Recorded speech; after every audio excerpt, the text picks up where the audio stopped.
Eestist tugev vedikate Hansone Töösina. Lukas üritas läksete juhtima 4 karistuspunktiga. Hiljem aeg 59-88.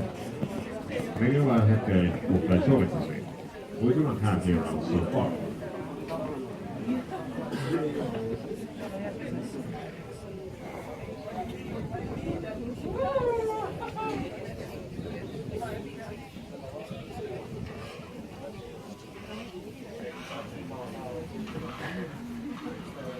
Got it.